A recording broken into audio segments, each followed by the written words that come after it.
Ano sa palagay mo? Ano sa tingin mo? Ano, dapat hindi siya matuto dapat magkumbaba. Ayun. Saka makiusap ng maayos. Yung parang nakukuha naman sa usap yan eh. Magkakaliwanagan naman yan pag nag-usap ang isang tao eh. Maayos naman lahat yan. Makukuha yan sa usap na maayos. Maayos yan lahat. Para walang away sa ganun paraan. Hindi naman nakuha sa away yan. Lalala yung ganyan. Hindi naman sabi ko kay Dama ngayon. Hindi pwedeng idaan sa init ng ulo, hindi rin pwedeng idaan sa away, hindi rin pwedeng idaan sa mga parinig o kaya mga pasaring sa YouTube. Kung may problema, di ba, dapat pag-usapan ng personal. Dito sa video natin ito, mayroong payo sa kanya si Jonathan, no? At yung Wikwi, wakwa, wakiwa, ayi, tira. So ayan mga kawaki, mga kabisnes, ano? Siguro si Jonathan, unawain na lang natin tong kalagayan ni Jonathan sa Nanay Marita, no? Yun na nga yung sinasabi dyan, na hindi natin pwedeng ipilit yung gusto natin. Kasi siya may sarili ding gusto eh. Tama po yan. Pero mas maganda kung yung advice ng mga viewers natin, mga subscriber natin, ay pakinggan mo rin. Diba? Tama po yan. Unti-unti naman yan na naituwid eh. Kumbaga, unti-unti naayos naman. Diba? Willing ka naman sa ganon, Tan. Wala po yung willing. Na? Bago.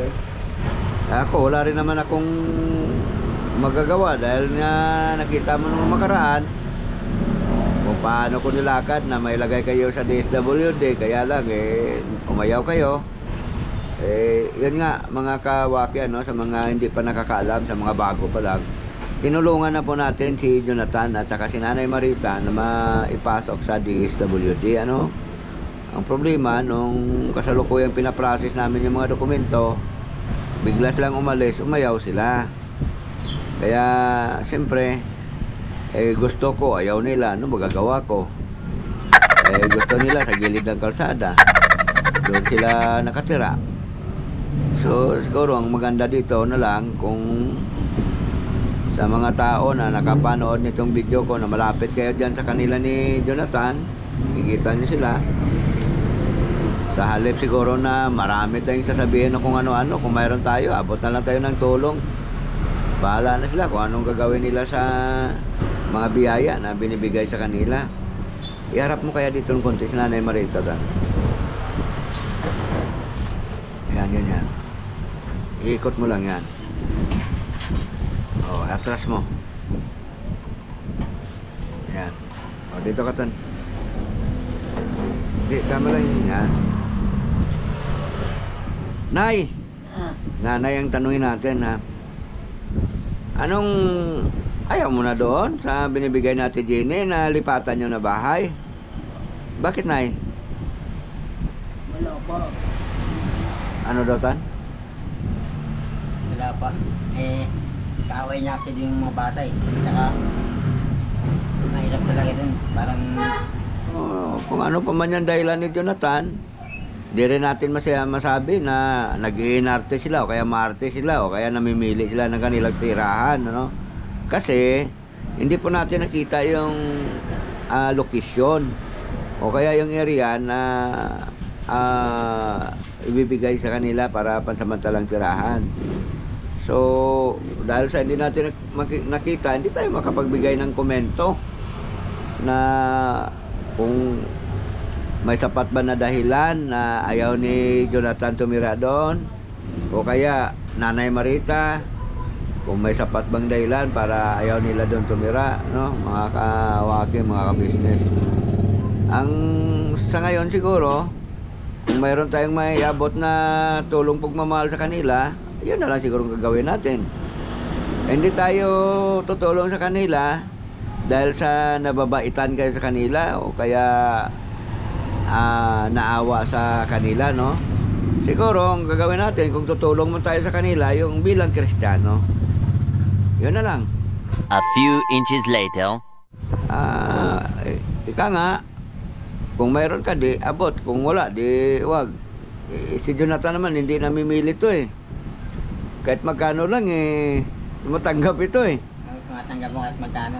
Pagtawid gutom lang, ano. O kasi, kwan siya eh. Ano ba tawag doon sa inyo sa gilid ng kalsada? Ano? Tawag. Oo, Pulubi ba yata yun? pulubi. Ano ba yun? Pulubi. Pulubi, oo. Parang, Namamalimos. hindi mamalimos na. Oo.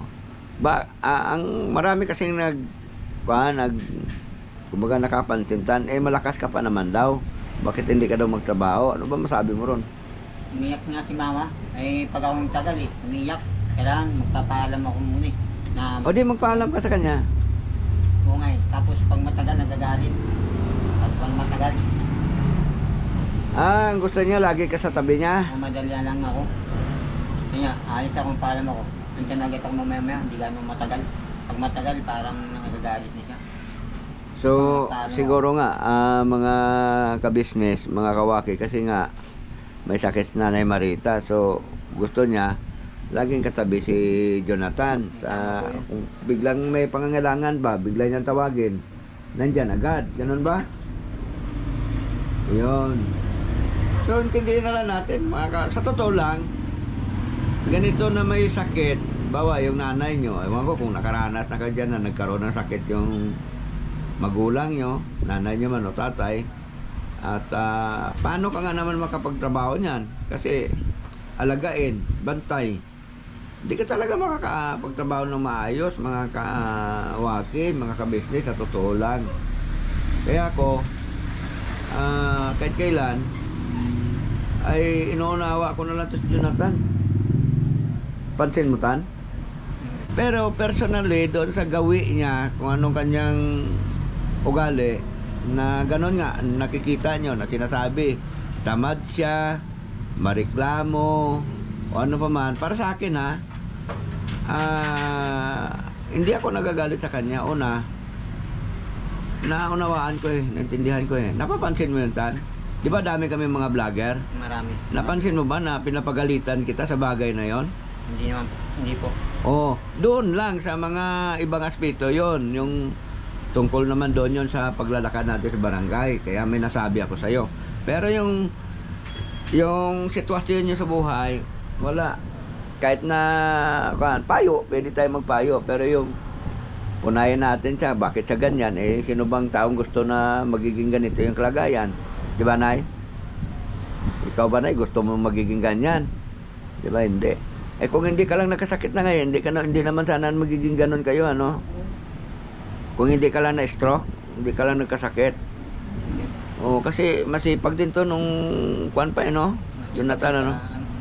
Bubuhay din kami sa habang panahon. Hindi kami nakakapugisyon ng tao. Nung araw, Oo. hindi kayo nakakakuan, hindi kayo nangingingi noon nung kinanay malakas pa. Oo. Nito lang nung may sakit na siya. Yun. O ngayon, naintindihan nyo na siguro mga kawaki, mga kabisnes, no? Nawain na lang natin si Nanay Marita, saka si Jonathan. Siyempre, habang buhay, may pag-asa yan, Tan. Meron niya, kasi buhay pa tayo. Okay. Sayang naman ang buhay. Pero matibay ang buhay mo, ha? Oo. Meron ng tao, matibay. Yung mga tao, kayo noon pa, ganyan ang kalagayan nyo, may sakit na. Dadaan ka, Mac? Dadaan ka? Kayo, ganun ang... Yan, si Mark. Kaway, Mark. Gagaling na sa trabaho.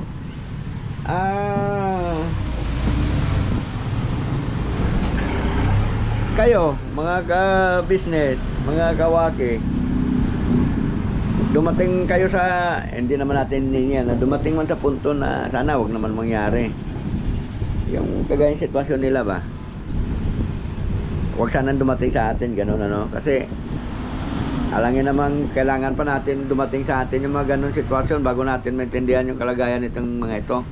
Mga kawaki, hindi ako nagkukusintidor dito sa mag-inang ito, no? Ang sa akin lang ay inuunawa ko tong mga ito. Oo. Kasi pagalitan mo ng pagalitan to, wala rin mangyayari. Mabuti pabigay ka na lang kung mayroon. Kung wala, di wala. Hindi naman to nagagalit si Jonathan eh. Kagaya ngayon, wala ako. O, nakangiti pa siya oh. Magalit, wala namang kasalanan. Oh, yun. Para magalit ako. Ah, Magalit ko. Saka ano, ako naman ako matumindi ng maling tao. ganon. Ako lang kasalanan. Okay lang akin ma. Kaya doon sa mata ng mga nanonood, medyo hindi magandang tingnan, no? Pero Pero sa kalooban narinig ko, natin yung paliwanag ni Jonathan ay okay naman. Okay naman Kumbaga sa akin. hindi siya nagtatanim ng sama ng loob, mga Payo lang. Pinayuhan lang ko ni Kuya. Oo. So yun ang sinasabi ko mga kawaki, mga ka-business, na kapag ang isang tao may ginawang kabutihan, i-acknowledge natin yun. Pa natin yun kasi kabutihan niya yun eh. Ngayon kung may nagawa naman siyang hindi maganda sa kapwa, edi siya naman ang magdadala noon, diba? Pero Jonathan, matanong kita, alam mo naman na si ka-business at ay mayroong samaan ng loob, alam mo yon? Hindi pa Kuya. Yung birthday niya, doon ko lang nakita yan. Tsaka Oo nakita nga, ako. pero hindi mo alam na si Hindi ko pa alam. pinaparinggan, pinagsasalitaan ng mga hindi magagandang Yung una salita. hindi pa, tapos yung bandang ko napapanood ko, yung nababaltaan ko na rin. Yung una hindi pa, yung parang nanonood ako sa YouTube, parang napipindot ko. Yun parang May nakita mo na kumbaga si salita parang nag-aaway na sila, ganon? o parang nalalaman ko na rin. Okay, ano? Yung una hindi pa. So, ang tanong ko sa iyo ngayon, Jonathan,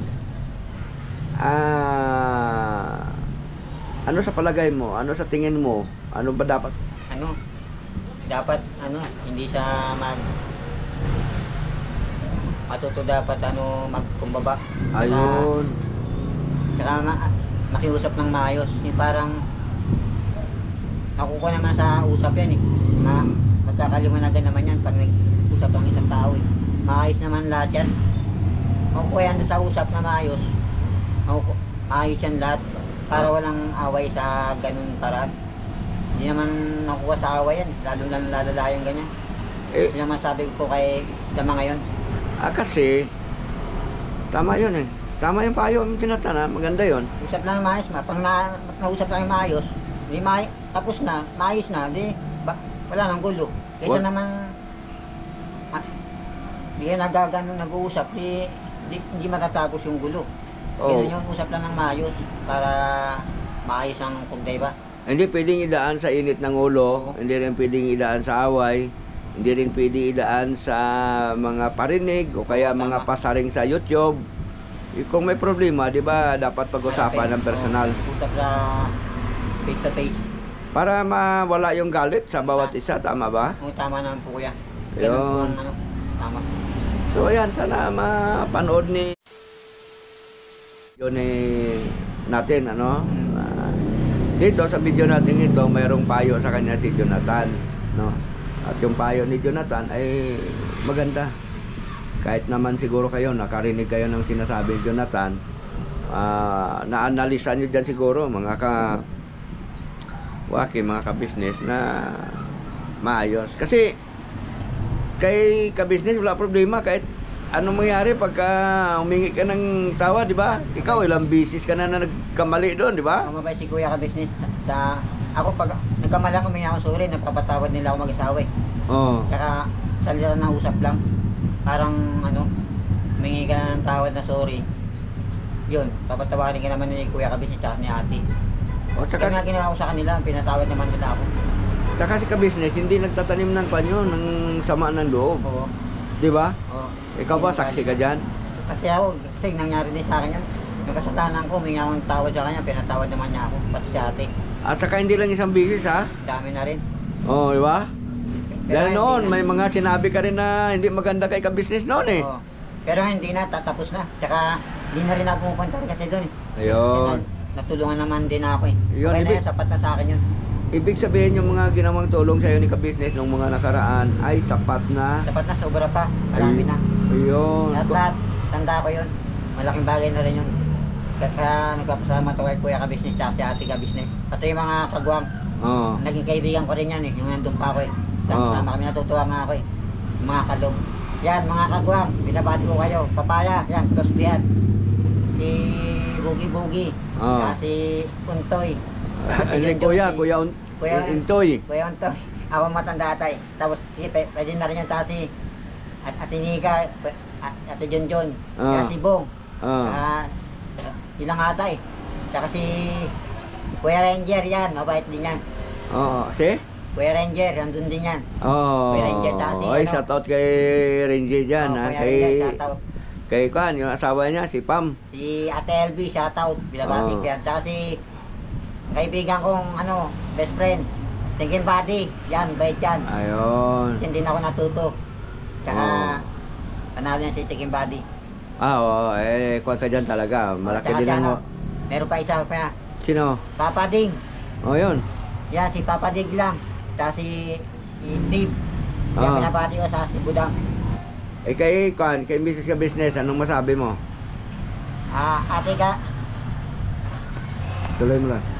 Ate ka Business, binabati ko po kayo. Pati Kuya Ka Business, binabati ko po kayo. Nang anniversary din nila. Abis ng Babere. Ulitin mo. Abis ng Babere. Happy Happy wedding anniversary. wedding anniversary. Anniversary. Anniversary. Ayun, yun na yun. Ganun na po ho. Ganun na ang bulod eh. Yun na yung pinakamaganda mong salita, ha? Opo, yun na po yun. Oo. Boss Dave, gwapo mo. Ang ganda ng shota mo. Ate Papa Ding. Tsaka yung kuya niya, yan si Papa Ding Sotang. Oo. Mas maganda. Mabait yung kilala nga ako niya. Si Kwan. Oo.